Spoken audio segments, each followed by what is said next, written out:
Hi guys, welcome back to Introduction to Sociology with Dr. John. And today we're talking about race relations from the African American experience. Keep in mind, this course only covers a general picture of things, so we hope to have another class in the future that will be much more focused on race relations as in specifics to get much more information. So this will be a very general overview. Okay, let's start by explaining some of the background of how slavery came to exist in the British colonies in America.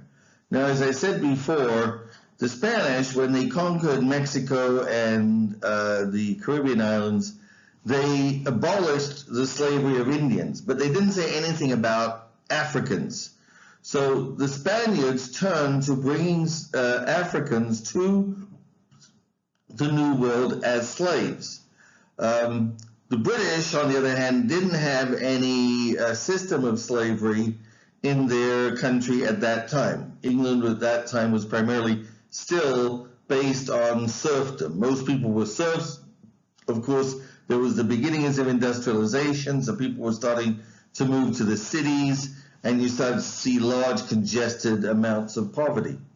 The American colonies in the British colonies in America were designed basically to make money. They were supposed to generate a profit. Most of them were set up initially by companies. The idea was they would invest money, they would send people over, those people would grow crops, and then the profits from growing those crops would be sent back to England. Obviously, earlier they had fantasies about finding gold and silver, but they pretty much early on discovered that that wasn't freely available in the British-controlled areas as they were in Mexico and places like that. So the earliest profitable crops, that is crops that could be easily sold back to England, were tobacco, which was a crop found in America and then famously distributed in England by Sir Walter Raleigh as a cure for many ailments. Pneumonia and all kinds of ailments would supposedly be cured by smoking tobacco. So this generated a market, once people got addicted to tobacco in England, a strong, steady market for tobacco. But you still needed a lot of labor to grow it. And Native Americans were not going to do it. So they had to send over a lot of people to grow tobacco. Another profitable crop which could be grown in the English colonies, particularly in the southern areas, was cotton. So again, cotton also a product that needed to be grown on a large scale and required a lot of very back-breaking manual labor. So these are two very difficult crops. And originally, what they did is they would go in England and they would say, okay, you can have free passage to America, right? And a lot of people, well, they didn't really want to go. So to supplement, they would take petty criminals out of jail, or people would be sentenced to be sent to America, or they would basically go to the poorhouses and they would offer people these free trips. But there was a catch. To pay for the trip, people had to agree to a contract for 7 years' labor. So they had to work for 7 years under a master. At the end of 7 years, they would be freed and they would be allowed to get a plot of land.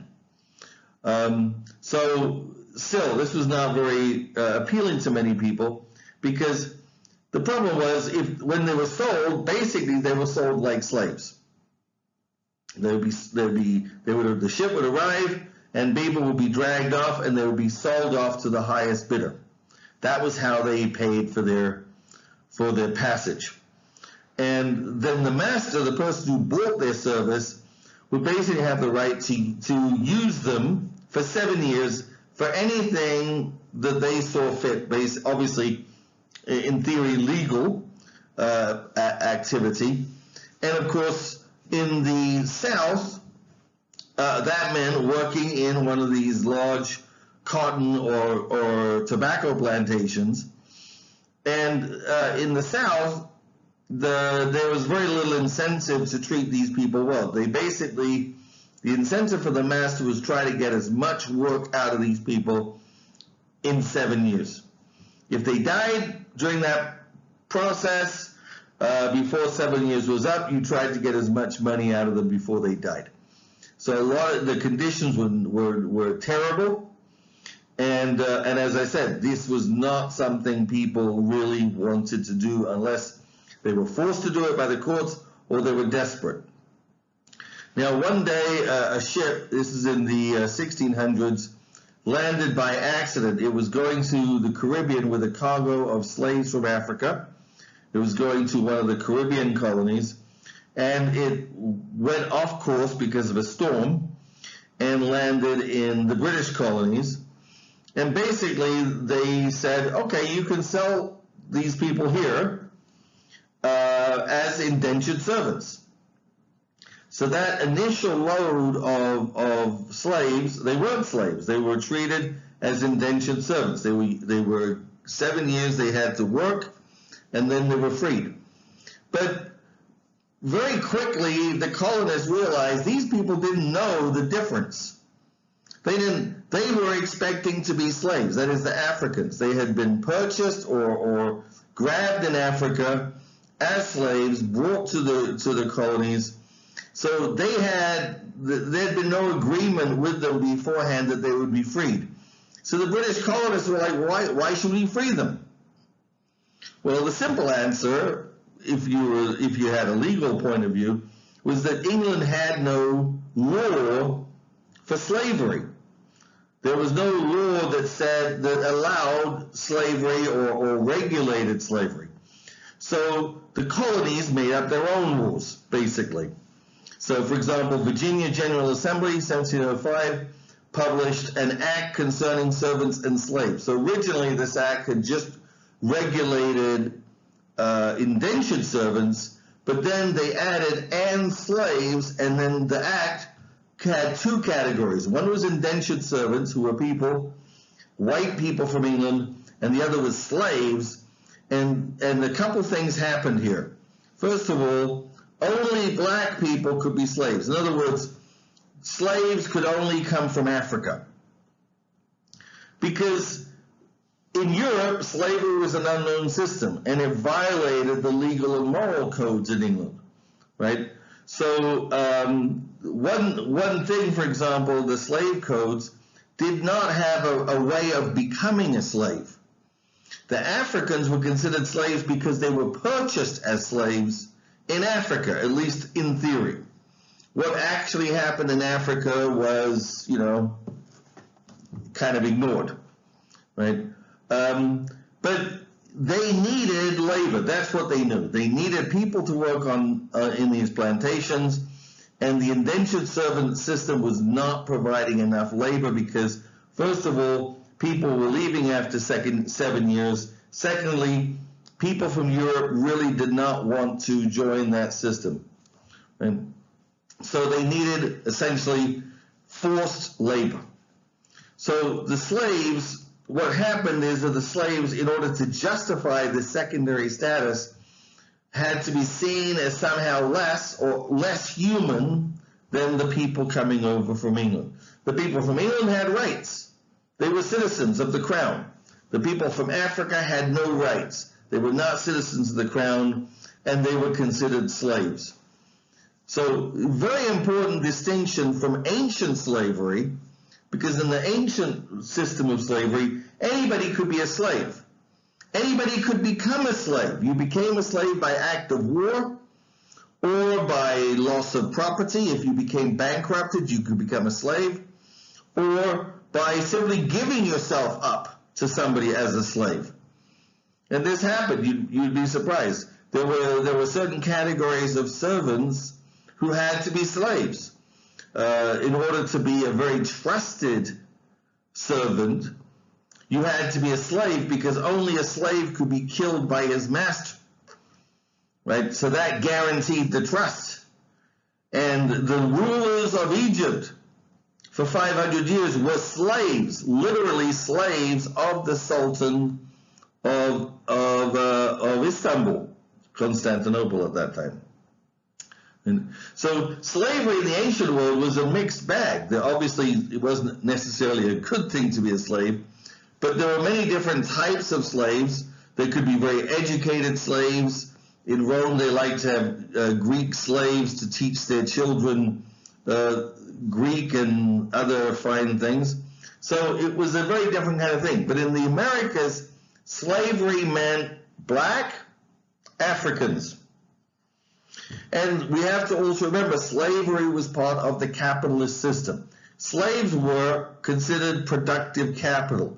Very often the slaves themselves would be worth more than the land of the plantation.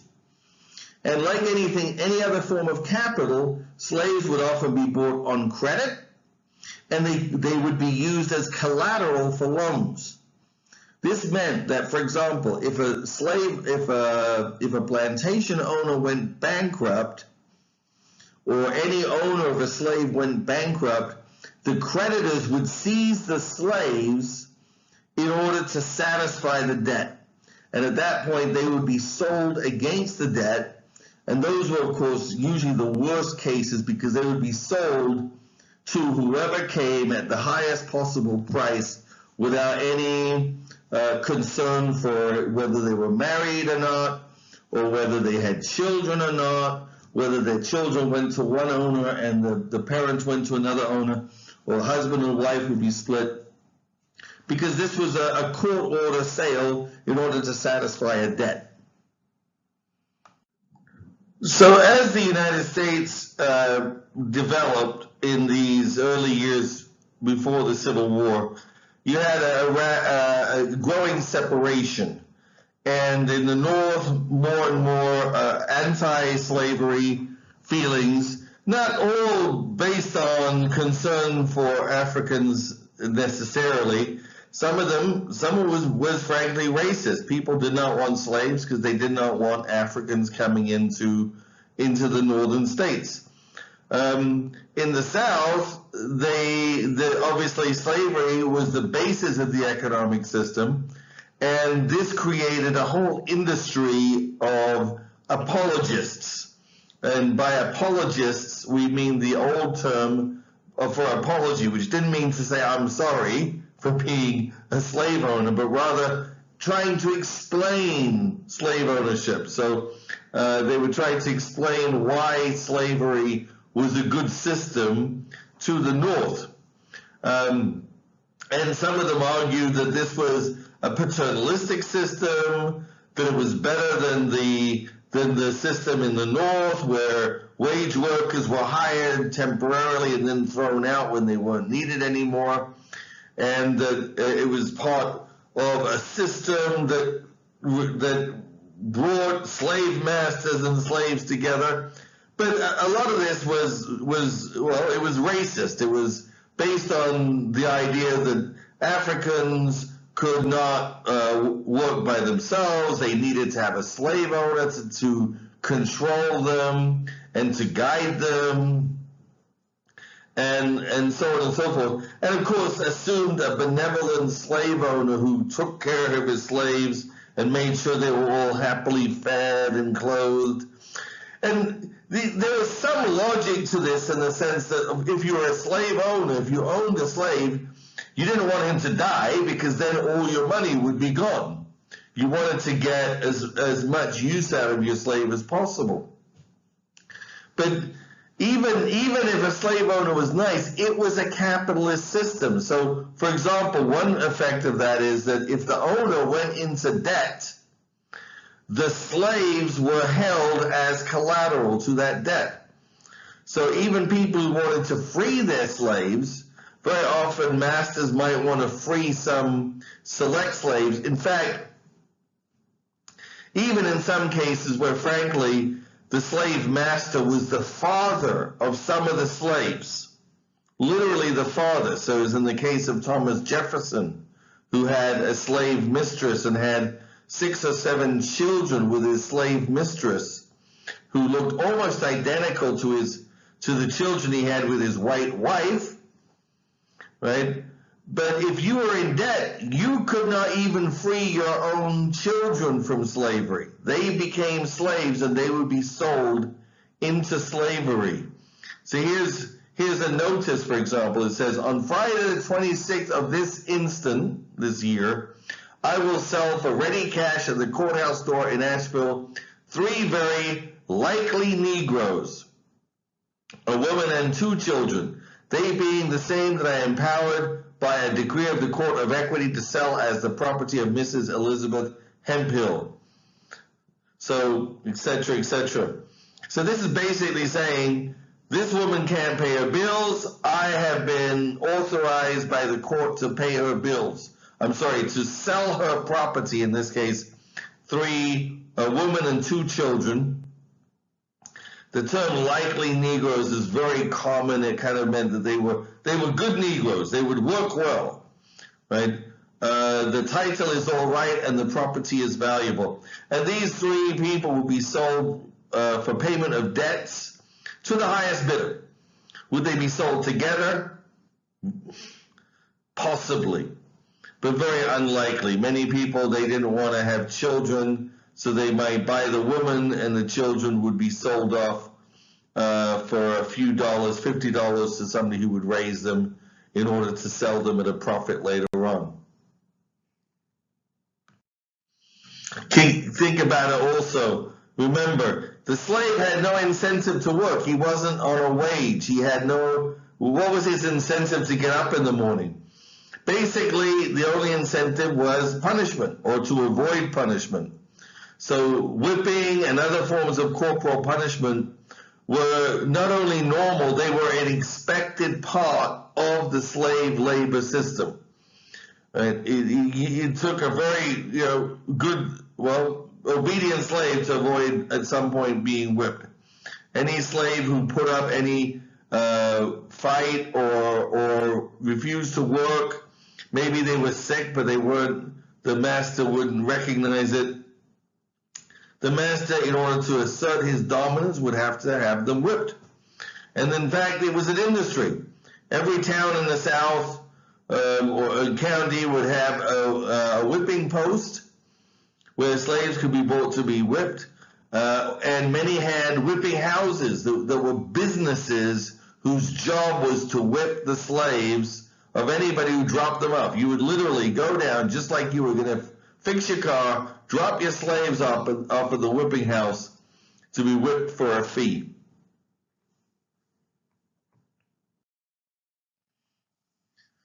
Now, there's a lot of debate. I'm not going to spend a lot of time on these discussions, but I want to point out a few things. A lot of debate, but people assume the Civil War was caused by the issue of slavery.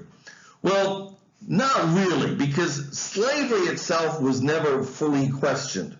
At the time of the American Revolution, the assumption was that slavery was going to die out because it was less and less profitable.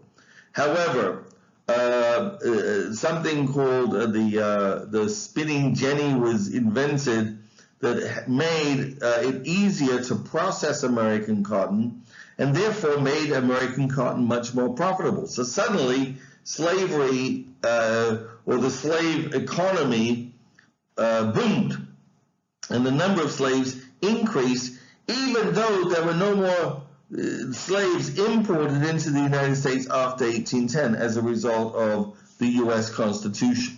So they didn't import slaves, but slaves were basically bred. So some plantations focused on having slave children so they could sell them at market and make money by selling slaves.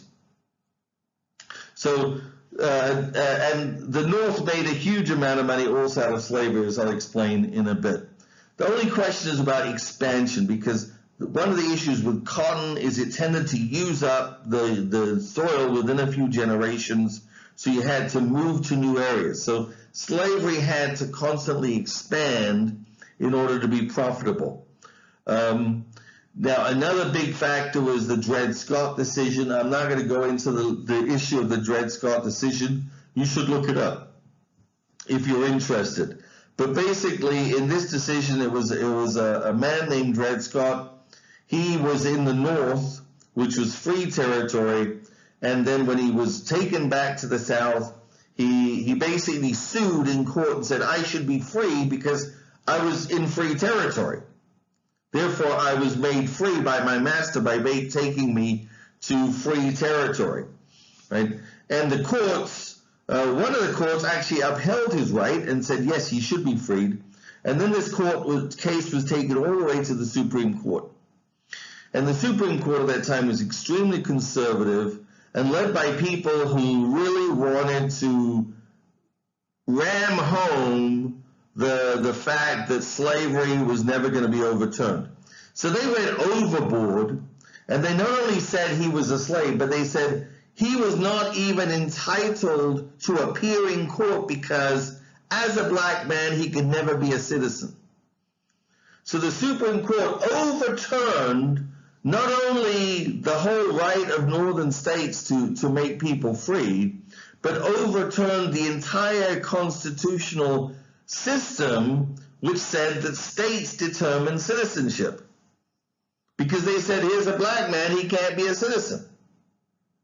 So that meant that every northern state that had made black people citizens, and many of them had, their rights were completely violated. So in fact, Dred Scott was a massive slap in the face to states' rights in the North, because it basically said they had no right to determine the citizenship of people in their territory, and essentially made all states slave states, although this issue wasn't fully resolved yet. What happened at that point is it collapsed the compromise made between North and South over the issue of slavery. Now, this is the problem. Slave systems and free labor systems cannot mix easily, because if you have slaves, they create a pool of cheap labor, and then this undermines the factory system. The factory system needs free labor in order to give people an incentive to work hard. You can't have slaves working in a factory. So that's why in the South you never had industrialization, because the slaves undermined any ability to create an industrial sector. In the North, they didn't allow slavery, you could have industry, and it grew very well. So you had a situation where as long as they each had their own system, it more or less worked. But when you threaten to combine these systems together, it threatened to create a real problem. So this was the issue that was being voted on in 1860 when Abraham Lincoln was elected. And Abraham Lincoln never said he would eliminate slavery. His objective was never to eliminate slavery. Rather, he simply said he wanted to prevent the spread of slavery from the South to the North and to the West. And this is what started the Civil War. So Southern slave owners at that point believed we want basically all or nothing, right? We want to separate the country so we can run our own country. Now, let me point this out. Before the Civil War, both North and South ruling classes benefited from slavery. Obviously, in the South, the slave owners, particularly the large slave owners who had large plantations, benefited enormously. They essentially became like an aristocracy. Whites who did not own slaves, for the most part, did not benefit from slavery. Many were impoverished because they couldn't compete. They couldn't get a job.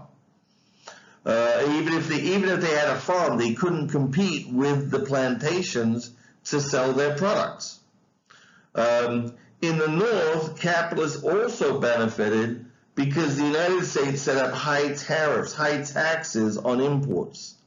So when the South exported cotton to England and wanted to buy industrial goods back or luxury goods back, they had to pay a high tax. So this meant it was the northern states that benefited because then the South would trade with the North would keep the profit, and they benefited primarily from the taxes. Let me show you in the next slide. Right? So here you see what basically happened in the United States. In the South, you've got a system of free labor, cheap raw materials grown by slaves, cheap labor. They sell the cash crops to Europe.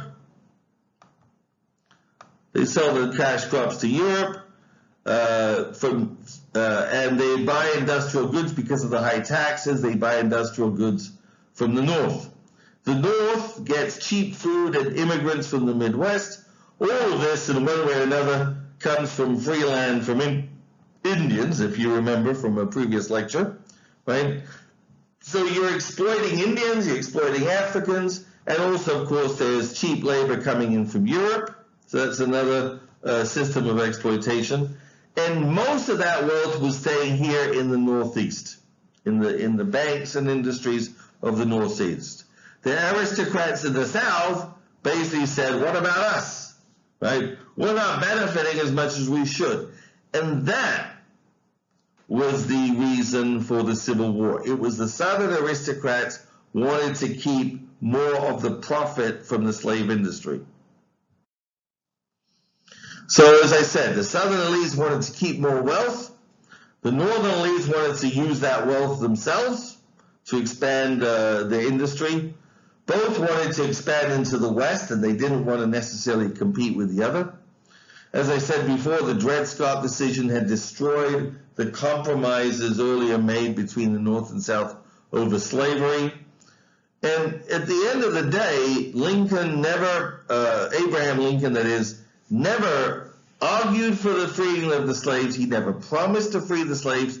And when he did free the slaves, it was in the Emancipation Proclamation after 3 years of the Civil War. So he did it as an act of desperation because he needed at that point a moral justification of the war, which by that time had killed 1 million Americans.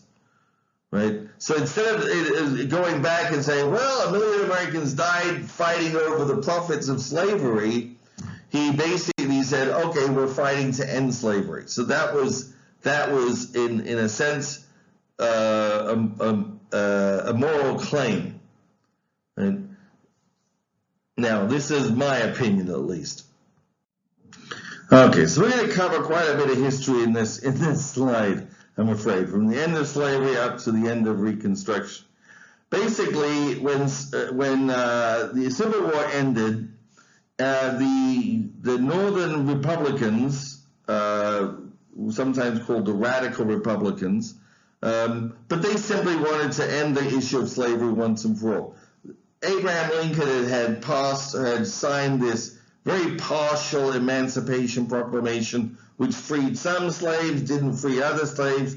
It was a mess. So they basically said, let's go all or nothing, and they abolished slavery altogether in the 13th Amendment. This began a period called Reconstruction in the South.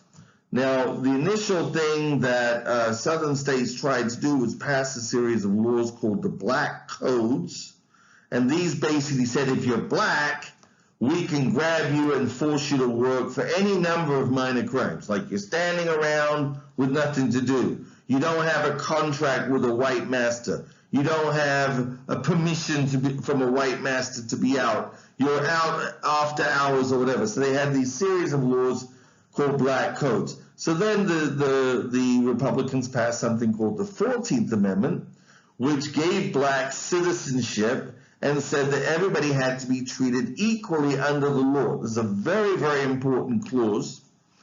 And this abolished all the black codes because you couldn't say you're punished because you're black anymore, right? And then they passed the 15th Amendment, which guaranteed blacks the right to vote. Now this really was the beginning of Reconstruction because now blacks could go out, they voted, and in many southern states they elected U.S. senators, they elected, in some cases, governors, they elected people to U.S. Congress, and they elected majority black members of the legislature in several states where blacks were the majority. And some of these legislators did very interesting work. Some of the first public schools were started by these black legislatures. Public works projects were started. All kinds of innovative ideas to get people working, to get the economy going again. But this did not, white people basically did not like being ruled by black people. Right? They were not, this did not sit with them very well, particularly since they had been on top. So they saw this as a huge affront, and white people organized an organization called the KKK, headed by a number of ex-Southern Confederate officers. And basically the KKK went around terrorizing African Americans into not voting. So they started to reverse the vote, and they prevented black people from voting in many areas, particularly rural areas, until, you know, these black legislatures wouldn't get reelected again. And at that point, they started putting forth new laws. So, for example, Louisiana passed a law prohibiting any kind of racism in the train system, the railroad system, right?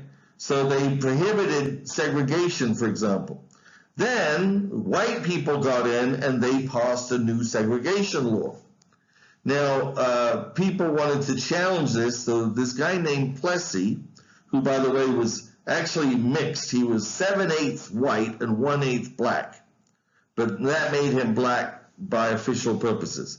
So Plessy went and he bought a ticket for the train, and a first-class ticket. So he went into the first-class carriage, which had a sign saying "for whites only," right? The conductor came along and said, "I'm sorry, you can't sit here. This is a whites-only area, and you are black. So you have to go to the third-class train," right? Now, this was a setup in order to challenge the system in court. They went all the way to the U.S. Supreme Court. And in a decision called Plessy versus Ferguson, which was the second worst decision of the Supreme Court after Dred Scott, the court decided somehow that people had a right to be in their own racial group. And that this right superseded the right of others to join that group, right? So white people had a right somehow to only be around other white people. And this was stronger than the right of black people to join in, all right? So what did that mean? Well, they said, okay, you can still be equal, but separate. How? Well, that meant that you had to give black people the same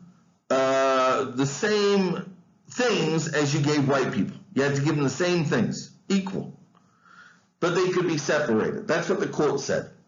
Now, even though this was on a case where Plessy, remember, had bought a first-class ticket and was sent to the third-class train.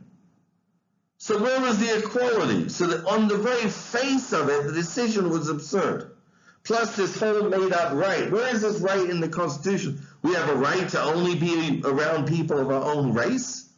Where is that in the Constitution? Right? So they made up this right and they ignored the facts of the case, and they came out with this decision which essentially justified Jim Crow laws. So suddenly all over the South, and in many northern cities also, you suddenly had segregated facilities, segregated schools, segregated libraries, segregated parks, segregated water fountains, segregated waiting rooms, right? To the point of absurdity. And of course, every time you went there, you'd see the white school all nice and clean, recently painted, new teachers, new library facilities, new equipment. You went to the black school, it was all broken up, broken windows, no books, no desks, no facilities, completely separate systems that violated every single principle of equality. Now, I'm going to talk now about lynch law, which is the third major way by which whites enforced their power. And I want to warn you, if you are squeamish, you want to listen only to the sound, block the vision, because some of these images are going to be very, very disturbing. Lynch law meant denying blacks the right to a fair trial. So again, remember, under the 14th Amendment, blacks had to be treated equally to whites, and that included in the criminal justice system. Now, there's no question the criminal justice system would never be equal to treat blacks equally to whites, because you often had all white juries, and they would often penalize blacks far more severely than they would penalize whites. They would find them guilty more often. But still, the fact that this limited the punishments that could be given to black prisoners infuriated white people. Infuriated to the point that they believed that it was their right to violate this system using violence and using completely illegal means. And this is what lynch law meant. Lynch law meant going in and grabbing a suspect, right? Remember, under the Constitution, you are not guilty until proven guilty in a court of law. They would grab a suspect, somebody who had been accused of something. Typically, the person they would grab would be anybody who had affronted in some way white honor, right? Especially a black man who had somehow insulted a white woman. Rape would, of course, be the worst. An accusation of rape would be the worst thing, but even sometimes an accusation that somebody had been flirting with a white woman or looking at a white woman in whatever way. So these would be the types of cases, because of course you couldn't condemn a man for flirting, but it was a violation of what the whites considered to be the color line between whites and blacks. And that was the crucial barrier, right? Anytime blacks acted in a way that showed that they might be seen as equal to whites, this was what insulted them. This was the big insult. This was what needed to be punished. So they would grab that person, they would take them out of the prison, and they would conduct their own trial and conduct a summary execution. I'm going to show, keep your eyes closed. The next picture is far worse. So lynchings would typically involve an announcement ahead of time. So typically these were organized. They weren't spontaneous. People would organize them. They'd say, look what happened. We got to do something about this. We can't let this be like this. Typically, the local officials would offer only symbolic resistance. You have to remember, these local officials, they were local sheriffs or sheriff's officers. They were elected by the local people. The weapons they had were far inferior to what the local people would have. So they had no realistic ability to resist. But if they had, they would have at least been following their sworn duty, which is to uphold the law, right? So they would often show symbolic resistance at least, but then basically let themselves be brushed aside. There would then often be a show trial, at which the suspect would be accused and found guilty, because of course this wasn't a real trial. And typically this would involve torture. They would torture the victim/suspect in order to get them to admit their guilt. Sometimes they would castrate them, particularly if there was any sexual connotation to the alleged crime, and very often a slow and agonizing death. Keep your eyes closed. Keep your eyes closed if you're squeamish. So you wonder what these boys learn about what it means to be white, because they would bring the families, they would bring the children, and they would take pictures. All of these pictures I have are pictures taken by people, photographers, who would go to these things. They would take pictures and they would sell them as postcards. So you could drive down to the South and you could go to the local store and you could buy a postcard of a lynching, like the pictures I've shown you, right, and far more graphic in some cases. And it would say, "Greetings from South Carolina." And then, as you can see in the picture, they seem quite happy.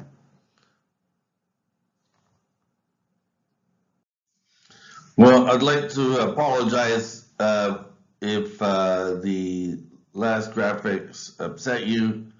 I did warn you, and this is unfortunately a very real part of our American experience that, well, people often forget.